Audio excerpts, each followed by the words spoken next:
ग्राहक के रूप में प्रेत से हुआ सामना। ये घटना बरोड़ा के एक गुजराती युवक के साथ हुआ एक भयानक किस्से के बारे में है। उसका नाम जिग्नेश है। वो अपने माँ बाप के साथ अलकापुरी में रहता है। उसके पापा मिठाई की दुकान चलाते हैं और माता गृहिणी है। 5 साल पहले की ये घटना है जिसकी वजह से वो आज भी डरा हुआ रहता है।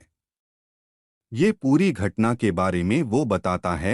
इस घटना को याद करके आज भी मेरे दिल के धड़कन बढ़ जाती है। डर के कारण मेरे हाथ भी कांपने लगते हैं। भूत प्रेत और शैतान में मैं कभी नहीं मानता ये सब बातें बकवास है, ऐसा ही मानता था। लेकिन ये घटना के बाद जब मैं अंधेरी गली में से भी निकलता हूँ तो मेरे पैर थड़ थड़ कांपने लगते हैं।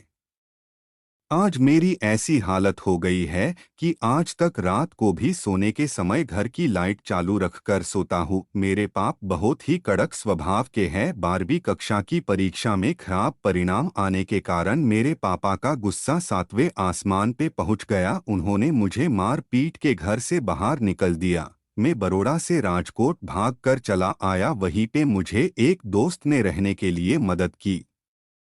लेकिन मुझे कौन काम देगा क्योंकि मैं 12वीं कक्षा में नापास हुआ था। नौकरी नहीं मिली फिर भी मैं हिम्मत नहीं हारा। मैं अपनी पिताजी का व्यवसाय मिठाई और नाश्ता बेचना शुरू कर दिया। राजकोट के गोंडल रोड पर फुटपाथ पे पूरी शाक बेचना शुरू कर दिया। मिठाई बनाना और सारे प्रकार के नाश्ते बनाने का काम मुझे मेरे पापा ने बचपन में ही सिखा दिया था।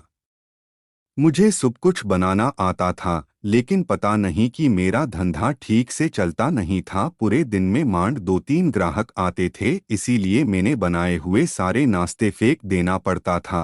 गोंडल रोड पे मैंने जहाँ पे लारी खड़ी की थी वो बहुत ही भीड़ भाड़ वाली जगह ही मेरे सामने सारी लारी पे भीड़ लगी हुई रहती थी और मेरा ही काम बंद रहता था। मैंने आखिर में हार मान ली और सब कुछ बेचकर घर वापस जाकर पिताजी के पैर पकड़कर माफी मांग लूंगा। उस दिन दोपहर के 12 बजे मेरे डर की घटना शुरू हो गई। मैं अपनी लारी के पास खड़ा था। आस पास में बहुत भीड़ भी नहीं थी। मैं पास में दीवार पे पेशाब करने के लिए गया और मुझे जोरदार झटका लगा। वहीं पे एक भयानक आवाज सुनाई दी और मेरे होश उड़ गए। मुझे ऐसा लगा कि कोई प्यासा पानी पी के संतोष हुआ, ऐसे खुश हुआ।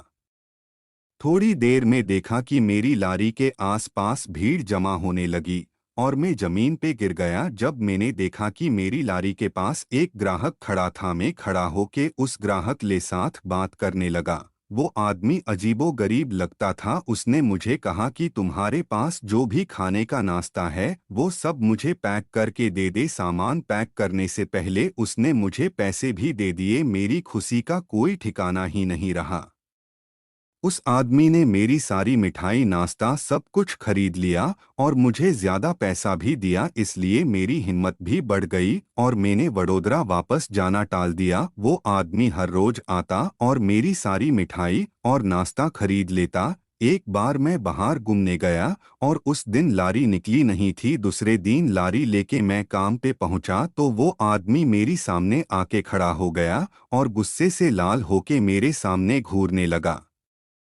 उसने मुझे सिर्फ उतना ही कहा कि मैंने तुम्हें तुम्हारी तकलीफ में मदद की और तूने मुझे कल भूखा रखकर इसका बदला लिया। अब मैं तुम्हें इसकी सजा दूंगा। बस इतना ही बोल के वो दीवार के पास पड़ा पत्थर तरफ गया जहां मैं पेशाब करने के लिए गया था। वहां जाके वो अचानक गायब हो गया। उसकी धमकी और उसका गायब हो जाना ये देखकर मेरे तो पसीने छूट गए।